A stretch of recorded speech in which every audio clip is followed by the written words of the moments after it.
part of the Zamboanga Peninsula, lives one of the oldest tribes in Mindanao, the Subani. Yung tiyagan daw, ako si Rayomir, magdula ka sa kultura sa Subanin. The Subanin are known as the people of the river.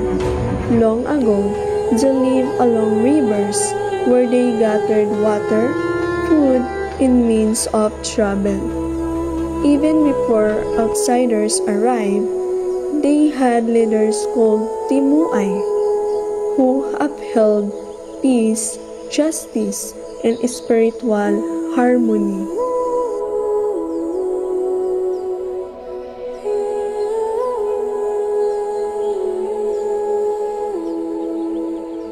Ang matag bukid, suba o kahoy adunay espiritu nga angay respetuhon.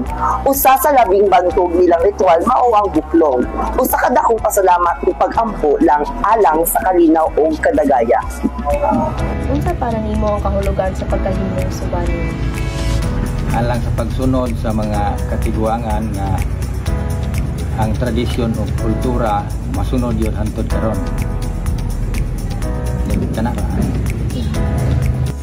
They are also known for their woven fabrics, beadwork, and traditional garments. Their music featuring agong, gong, and kolenta is the heartbeat of their dances and rituals.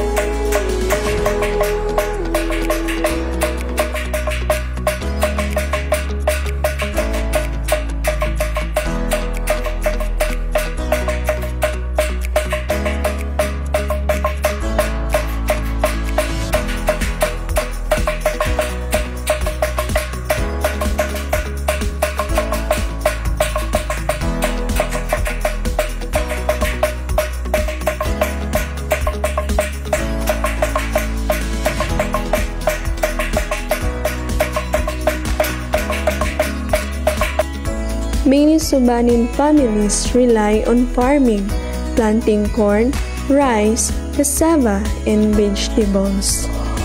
Hunting and fishing supplement their food supply.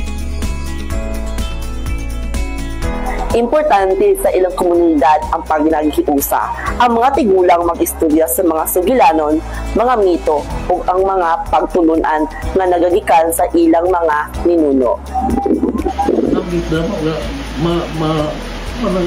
Maila mo balaod. Kailangan di balaod.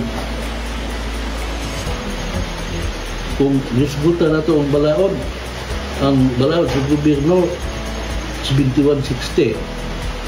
Niya ang balaod sa Subanin 8371. Sa ito pa ang tuyo niya unta nga magkatakdo na magrespetuhan ay dili kay budirik sulod na o may pagpananghit kinsa ang nagdumala diya ang nagapita mga gikuan ba discrimination ang kuan maghimo lang katawanan nga pero ang atong tanawon ang atong kinabuhi pareha beta pareha sa may kinabuhi may pagrespeto unta sa matagusan. Pero kay usahay na mangguning atong kinahiyatod nga mag-discriminate na to ang uban, muna na ba? Apan sama sa ubang lumad nga tribo, daghang usab og hagit ang Subanin. Lakip niini ang pag-uswag sa syudad, pagkawala silang yuta ug pagkalimot sa kabatan-unan sa kultura.